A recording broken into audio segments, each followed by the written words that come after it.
You're just walking to the mailbox. 30 seconds. That's it. And your baby loses it. Screaming, reaching, face crumpling like you just left for war. Sound familiar? Whether you're in a suburb outside Chicago, a flat in London, a house in suburban Sydney, or an apartment in Toronto, this exact scene is playing out in nurseries all over the world. Right now, as you're watching this. And here's the wild part. Your baby isn't being dramatic. They're running code that's over 1,000,000 years old. This is called separation anxiety, and it usually kicks in somewhere between 6 and 8 months old, right when babies start developing something psychologists call object permanence. Before that age, when you leave the room, you basically cease to exist, out of sight, truly, completely out of mind. But once that switch flips, everything changes.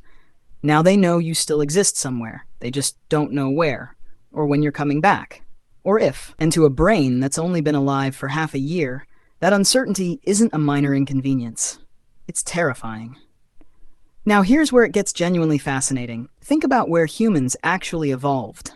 Not in houses, not in cities, small nomadic groups, constant predator threat, no cribs, no baby monitors, no locked front doors, no ring cameras watching the porch. A baby who didn't cry when separated from a caregiver simply didn't survive long enough to pass on their genes. That's not a metaphor. That's natural selection, operating over hundreds of thousands of years. So that piercing cry your baby lets out the second you step away, it's not manipulation. It's not bad parenting. It's not a character flaw showing up early. It's a survival alarm, older than language itself, doing exactly what it evolved to do, keeping a helpless, defenseless infant close to the one adult most likely to keep them safe. Your baby's brain doesn't know it's 2026. It doesn't know you're safe behind a locked door with a phone in your pocket and a car in the driveway. As far as its ancient wiring is concerned, you walking to the mailbox can feel like you've disappeared into an uncertain world. That's the signal your baby's nervous system is responding to. Maybe you've had this exact moment. You tiptoe toward the bathroom like you're defusing a bomb. Silent steps, barely breathing. You get 2 steps in, and then the cry. Every parent, every country, the same universal sound.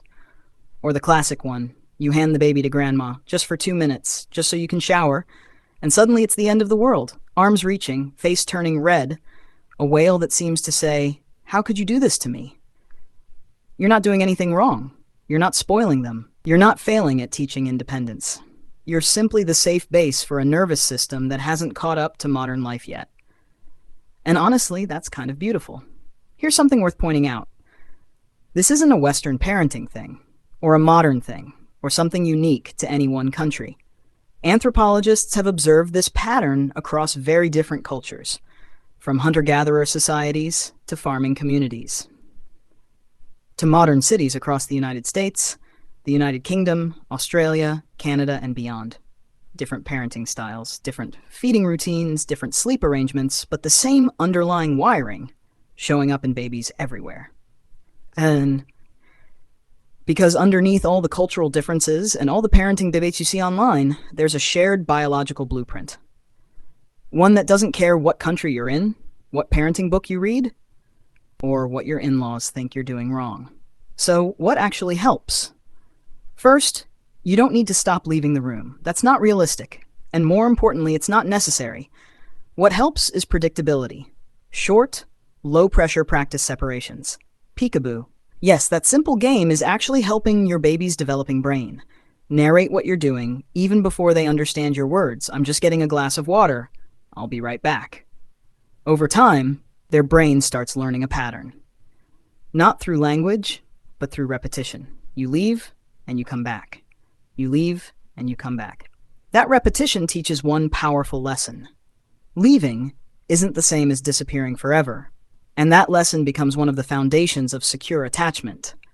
The confidence that the world is safe enough to explore, because someone dependable will always come back. If you're watching this at 11 p.m., holding a crying baby who just watched you walk across the room, I want you to hear this. You are not doing this wrong. That cry isn't a verdict on your parenting. It isn't proof that you're too attached or not attached enough. It isn't a sign that you need to hold them more or less. It's simply biology, Ancient, stubborn, deeply protective biology doing exactly what it evolved to do. So the next time your baby cries, the moment you grab your keys, step into the next room or hand them to someone else. Remember this. It's not a flaw. It's not spoiling. It doesn't mean something is wrong with your baby. It's a survival instinct so old it predates written language, predates agriculture, and predates cities. Your baby isn't broken. They're just beautifully, anciently human.